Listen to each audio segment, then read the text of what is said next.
Hello students, welcome you all to my channel. So students, in this video we are going to discuss about the aims and objectives of Mudaliar Commission, which is also known as Secondary Education Commission. গতিকে এই ভিডিওটোত আমি মুডালিয়াৰ আয়োগ বা মাধ্যমিক শিক্ষা আয়োগৰ বিষয়ে আলোচনা কৰিম। গতিকে আহাচোন চাওঁ এই আয়োগৰ মতে শিক্ষাৰ লক্ষ্য আৰু উদ্দেশ্যসমূহনো কি হয়।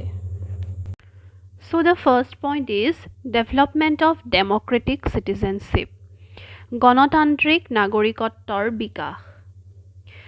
This Education Commission tries to improve the democratic citizenship among the students. এই আয়োগখনে ছাত্ৰ ছাত্ৰীৰ মাজত গণতান্ত্ৰিক মূল্যবোধৰ বিকাশ সাধন কৰিবলৈ চেষ্টা কৰিছিল। Because they believe that with the development of democratic attitude, the teaching and learning procedure can be more effective. কাৰণ তেওঁলোকে বিশ্বাস কৰিছিলে যে যদি গণতান্ত্ৰিক নাগৰিকত্বৰ বিকাশ সাধন কৰিব পাৰে ছাত্ৰ ছাত্ৰীসকলৰ মাজত তাৰ দ্বাৰা শিক্ষা ব্যৱস্থাটো যথেষ্ট উপকৃত হ'ব পাৰিব। Coming to the second point, healthy thinking, সুস্থ চিন্তাধাৰা।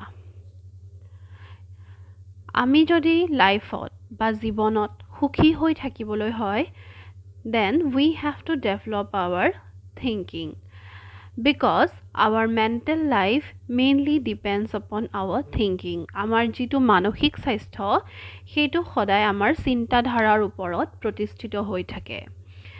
So this commission provides suggestion to develop a healthy thinking among the students because a healthy thinking can make the teaching and learning process effective. কাৰণ তেওঁলোকে বিশ্বাস কৰিছিল যে সুস্থ চিন্তাধাৰা যদি ছাত্ৰ ছাত্ৰীৰ মাজত গঢ়ি তুলিব পাৰে তেন্তে ছাত্ৰ ছাত্ৰীসকল যথেষ্ট উপকৃত হ'ব লগতে শিক্ষণীয় আৰু শিক্ষাদান কাৰ্য সমানেই উপকৃত হ'ব। Next point, healthy social adjustment, সুস্থ সামাজিক সমাযোজন। So the third point is healthy social adjustment, সুস্থ সামাজিক সমাযোজন। We always try to develop the social adjustment capacity among the students because in every situation of life, adjustment is very much necessary. ব্যক্তি এজনে জীৱনত জীয়াই থাকিবলৈ হ'লে সমাযোজন খুবেই প্ৰয়োজন। And as a social being, for the human beings, it is essential that they are more capable to adjust in a society. Okay, but how? How they become capable? With the help of education. শিক্ষাৰ জৰিয়তেহে তেওঁলোকে সুস্থ সামাজিক সমাযোজন কৰিব পাৰিব। So secondary education suggests that in education it tries to improve the social adjustment capabilities among the individual. তেওঁলোকে বিশ্বাস কৰিছিল যে এই সুস্থ সামাজিক সমাযোজনৰ বিকাশ শিক্ষাই ছাত্ৰ ছাত্ৰীসকলৰ মাজত ভালদৰে গঢ়ি তুলিব পাৰিব। Then social justice, সামাজিক ন্যায়. It is the only education through which an individual can able to know about the justice. এতিয়া যদি এনেকুৱা হয় কোনোবা এজনে যদি কাৰোবাক কিবা হাৰ্ট কৰে বা হাৰ্ম কৰে তেতিয়া পুলিচৰ ওচৰত যাব লাগে হয়নে আমি জানো কিন্তু আগৰ সময়ত মানুহে সেই কথাবিলাক ভালকে নাজানিছিলে তো সোসাইটিত জাস্টিস পাবলৈ হলে মানুহে সেই জাস্টিস ন্যায়ৰ বিষয়ে ভালদৰে জানিব লাগিব so Mudaliar Commission suggests us to improve the social justice or to provide the concept of justice among the students. শিক্ষাৰ্থীসকলক ন্যায়ৰ বিষয়ে বা সামাজিক ন্যায়ৰ বিষয়ে জ্ঞান প্ৰদান কৰা। Then speaking and writing skills, বাকপটুতা আৰু লিখনিৰ স্পষ্টতা. So this point suggests that This commission also laid emphasis on the development of speaking and writing skills of the students. ছাত্ৰ ছাত্ৰীসকলে যাতে কথা কোৱা আৰু লিখা মেলাৰ ধৰণ ভালদৰে শিকে তেতিয়াহে আচলতে শিক্ষাদান বা শিক্ষা গ্ৰহণ কাৰ্যটো সফল হয় গতিকে তাৰ কাৰণে এই কমিশনখনে চেষ্টা কৰিছিল যে শিক্ষাৰ্থীৰ বাকপটুতা আৰু লিখনিৰ স্পষ্টতাটো যাতে তেওঁলোকে বিকাশ সাধন কৰিব পাৰে দেন টলাৰেন্স সহনশীলতা as a social being it is our duty to become tolerable মানুহৰ সহনশীলতা গুণটো খুবেই দৰকাৰী কাৰণ আমাৰ জীৱনত কেতিয়াবা এনেকুৱা হয় যে কিছুমান বস্তু আমি এক্সপেক্ট নকৰাকে আমাৰ ঘটনা ঘটি যায় তেতিয়া আমি কি কৰিব লাগে সহনশীল হ'ব লাগে we have to become tolerable if we can't tolerate a situation then it will become more harmful for us এয়া আমাৰ কাৰণে বেয়া হ'ব পাৰে so it is one of the biggest duty of education to develop the tolerable quality among the students